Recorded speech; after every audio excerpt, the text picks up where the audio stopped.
ابلیس نے اور ان فرشتوں کے گروہ نے ان سے جنگ کی اور انہیں جزیروں اور دور دراز کے پہاڑوں میں ڈھکیل دیا۔ اس کارنامے کے بعد ابلیس میں غرور پیدا ہو گیا۔ اللہ تعالیٰ اس کے غرور کو جان گیا، لیکن فرشتے نہ جان سکے۔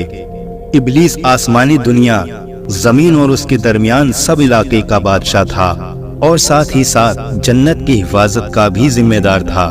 ابلیس اللہ تعالیٰ کی بہت عبادت کیا کرتا تھا اور اس میں بہت زیادہ تکلیفیں اٹھاتا تھا۔ اس وجہ سے وہ خود پسندی کا شکار ہو گیا اور اپنے آپ کو بہت بڑا اور اونچی مرتبے والا سمجھنے لگا، اور آخر کار اس نے اللہ تعالیٰ کے سامنے بھی اپنے گھمنڈ کو ظاہر کر دیا۔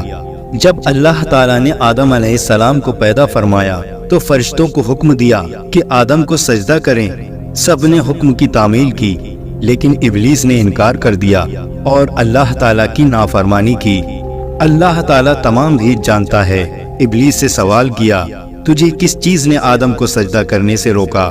اس نے جواب دیا، تو نے مجھے آگ اور آدم کو مٹی سے پیدا کیا ہے۔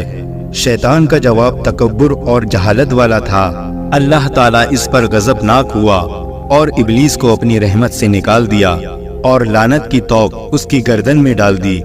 شیطان نے توبہ اور استغفار کرنے کی بجائے اللہ تعالیٰ سے کھلی بغاوت کر دی اور قیامت تک کے لیے آدم علیہ السلام کی نسلوں کو بہکانے کے لیے مہلت مانگ لی۔ اللہ تعالیٰ کے علم اور حکمت کا بھی یہی تقاضا تھا کہ اولاد آدم کی آزمائش کی جائے، لہٰذا شیطان کی درخواست منظور کی گئی، اسے لمبی عمر عطا کی اور ساتھ میں وہ سامان بھی جو نسل آدم کو گمراہ کرنے کے لیے چاہیے تھے۔ اب جانتے ہیں کہ آدم علیہ السلام کی پیدائش کیسی ہوئی۔ اللہ ہر کام پر قادر ہے، وہ چاہے تو پلک جھپکتے ہی تمام جہانوں کو پیدا کر سکتا ہے، لیکن اس دنیا اور انسانوں کی تخلیق اس نے کئی مرحلوں میں کی۔ جب اللہ تعالیٰ نے حضرت آدم علیہ السلام کو پیدا کرنا چاہا تو فرشتوں سے فرمایا، بے شک میں بنانے والا ہوں زمین میں اپنا نائب۔ انہوں نے کہا، تو اسے نائب بنائے گا جو وہاں فساد کریں اور خون بہائیں، اور ہم تیری حمد کے ساتھ تیری تسبیح بیان کرتے ہیں اور تیری پاکی بیان کرتے ہیں۔ فرمایا، بے شک میں جانتا ہوں جو تم نہیں جانتے۔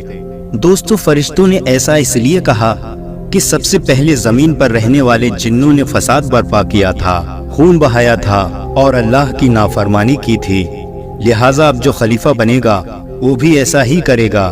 اللہ تعالیٰ نے فرمایا کہ بے شک تم نہیں جانتے جو میں جانتا ہوں۔ دوستو، یہ بات یاد رکھنی چاہیے کہ فرشتوں کا یہ کہنا اعتراض کے طور پر نہیں تھا اور نہ ہی آدم علیہ السلام اور ان کی اولاد سے حسد کے طور پر تھا، کیونکہ قرآن مجید کے مطابق فرشتے وہ بات نہیں کہتے جس کو کہنے یا پوچھنے کی انہیں اجازت نہیں ہو۔ لہٰذا جب اللہ تعالیٰ نے آدم علیہ السلام کو بنانا